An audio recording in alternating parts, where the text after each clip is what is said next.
cuando empezamos a hacer este trabajo de radio, en donde veíamos otras realidades que estaban totalmente, o a mis ojos eran totalmente ocultas, ¿no? Que te empiezas a dar cuenta que hay muchísimas cosas más allá que digo, hay cosas que ahorita así como que me muevo porque vi demasiadas cosas ahí trabajando que te hacen decir, o sea, alguien necesita, ¿no? Y bueno, llegábamos en avioneta, en helicóptero, en burro, caminando. Fue una de las experiencias más bonitas también que he tenido periodísticamente, porque yo ya no vivía en Chiapas. O sea, porque yo estuve 10 años sin salir de comunidades. Y luego empecé a volver a salir y entrar. Lo que me impulsa a seguir siendo periodista es, 1, el amor a la escritura.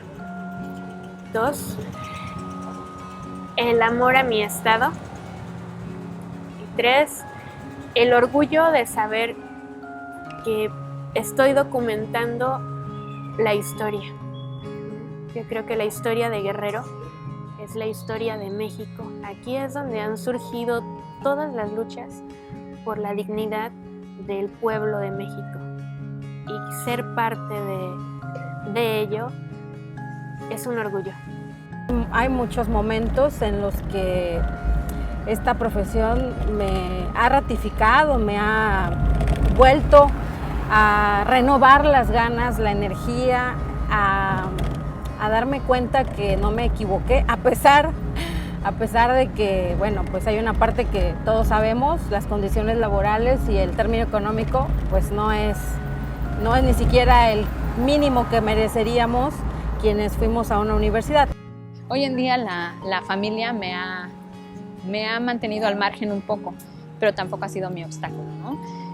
Soy mamá de las que luego me tengo que ir con los hijos a cubrir algún evento, ¿no? Incluso alguna manifestación de maestros. Me ha tocado que liberan las casetas los maestros y me llevo a mis hijos porque yo tengo que pasar por ellos a la escuela y los maestros normalmente lo hacen después de su horario laboral, que vienen siendo las 4 de la tarde, ¿no?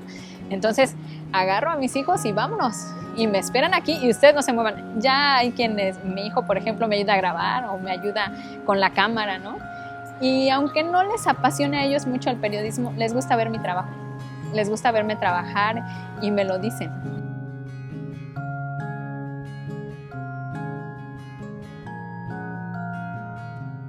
Y esculcaron cajones y revisaron papeles y se llevaron dispositivos móviles, pero no se llevaron ni teles, ni aparatos de sonido, ni cosas que insisto, pudieran interesarles.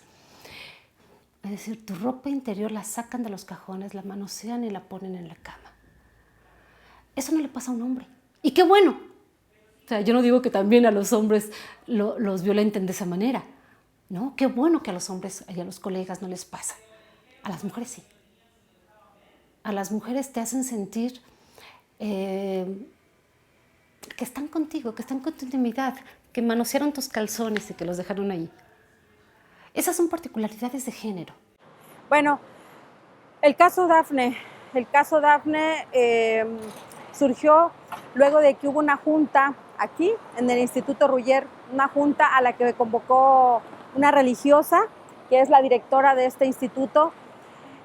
Las fuentes que yo tengo al respecto del caso me informaron que alarmantemente padres habían dado a conocer a la religiosa titular del instituto que algunas jovencitas estaban siendo abusadas sexualmente por exalumnos, por gente que estuvo en esta escuela. Esto se hace público y los medios ya entonces empiezan a retomarlo. Cuando ven que existe una denuncia, comienzan a retomarlo y se ha dado el boom. Saltó a redes sociales, saltó incluso a medios no nada más nacionales, sino también internacionales, y se ha convertido en el ícono de la impunidad hasta el momento en que incluso pues, se pensaba que había el propio Estado dejado que evadieran la acción de la justicia a los presuntos responsables. Ha pasado tiempo y la presión social, la presión de los medios han dado como resultado que por lo menos uno de los 4 señalados hoy está en prisión, esperando sentencia. Los maestros, más que buscar al gobernador para que los escuchara, buscaban a la grabadora de la reportera que estaba ahí para poderle dar para que la reportera tomara la declaración de ellos, ¿no? Querían que se enterara la gente. Ese fue un momento que a mí me marcó, ¿no? Porque me hizo sentir, ¿no?, importante en ese momento y como una herramienta básica para el movimiento que estaba, ¿no? Y las compañeras que han pasado por aquí, todas muy jóvenes, la mayor parte hemos sido mujeres, mayor parte, un 80%, sin proponerlo. Simplemente así se dio desde el inicio. Entonces ha habido muchísima carga femenina en este proyecto y de ellas he aprendido un montón, de compañeras muy jóvenes, de colegas de 20 años, de 23, de 25 años, que han dejado aquí su espíritu, que aún siguen con nosotros, que son parte de este proyecto y lo serán siempre, y de las que les he aprendido un montón. Ahí sí la lista es grande. Sí, al final del día sí, esa es la recompensa, la pasión que te da esto, y la satisfacción de cuando vas a algún lugar y me dices, oye, súper bien, porque gracias a esta información ya le llegó el alimento parental a los niños del hospital civil, ¿no? O gracias a esta información que sacaste, ya le llegó el medicamento a los niños con cáncer. Terminé mi carrera, incluso la carrera la terminé con mi hijo mayor ya. Ya tenía mi niño 2 años cuando yo terminé mi carrera porque yo quería ser periodista. Y yo dije, yo quiero ser periodista y no me quiero hacer rica del periodismo, simplemente quiero hacer algo por mi sociedad, quiero hacer algo por mi país. Le digo a mi hija, pues es que cuando tú crezcas, cuando tú tengas una profesión, tienes que entregarte también a esa profesión. A veces sí me siento así como una mala madre, ¿no? Porque dices, ay, los dejo, pero es que esto es lo que me gusta y me apasiona. Y yo creo y quiero que ellos crezcan también con esa pasión por lo que ellos hagan más adelante. Conozco, por ejemplo, compañeros, y son muchos, que desgraciadamente han perdido la sensibilidad, que comienzan a ver al muerto como una cifra.